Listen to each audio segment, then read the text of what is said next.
In this video, you'll learn how Rome created their greatest enemy, the Carthaginians. Why did it happen? But more importantly, how did Carthage almost pull off one of the greatest, most electrifying revenge stories in history? Here we go. By 264 BC, Carthage was like the Mediterranean's trade kingpin. They were skilled merchants, and their wealth was built on ports like Sicily. For Rome, they were a land-based republic, close neighbors to the Carthaginians. From Italy, looking across to Sicily, and even all the way down to Africa, where the heart of Carthage really lied. But as we come to find out, these Romans were very greedy neighbors. They understood that Carthage had only somewhat of a military, mainly relying on mercenaries to fight their battles. And don't forget about those mercenaries, because they'll become very important in just 1 second. You see, Rome was power hungry, therefore pouncing on the opportunity for more land. They drove straight down from Italy, through Sicily, and kicked the Carthaginians out altogether.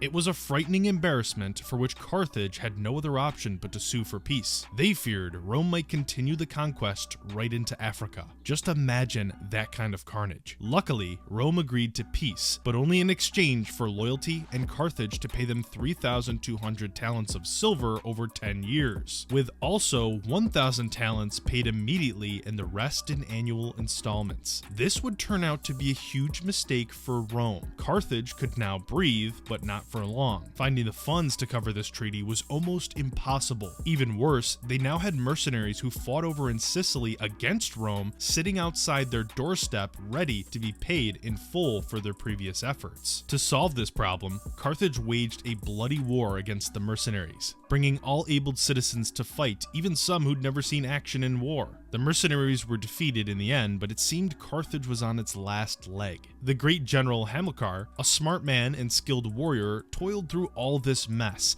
and had enough of the Carthage woes. He decided to act, even if it meant going against the governing body's wishes. He rounded up a posse of his toughest soldiers and started a new conquest of his own. Spain was his destination, rich in raw earth material and ripe for the taking. The plan? Take Spain, regain morale, and not only fund the outrageous fee to Rome, but build a new army of his own to take Rome to the ground. So off he sailed with his army and sons, which also included his son Hannibal. Once they arrived, Hamilcar skillfully ripped through Spain from south to north. He swayed the tribes living there into his coalition by fighting them, bribing them, and even giving them their fair share of spoils when appropriate. He eventually died, sacrificing himself to save his son Hannibal. This was all after luring an enemy tribe to him instead of his son while everyone was trying to retreat. Leadership was immediately passed down to Hamilcar's son-in-law, Hasdrubal, but by the time Hannibal was of age, he was leading the army and running all of Spain. So how could Rome allow time to pass by and Carthage to rise up so well? Rome always had a confident attitude that the Carthaginians were just mere savages and not comparable. But the real reason was mostly due to the battles that they were having with the Illyrian Wars over in the Western Balkans. Their focus was so tied to that they didn't realize that there was a phoenix rising from the ashes in Spain. In the end, Hannibal sought to destroy Rome, taking his army up through the Alps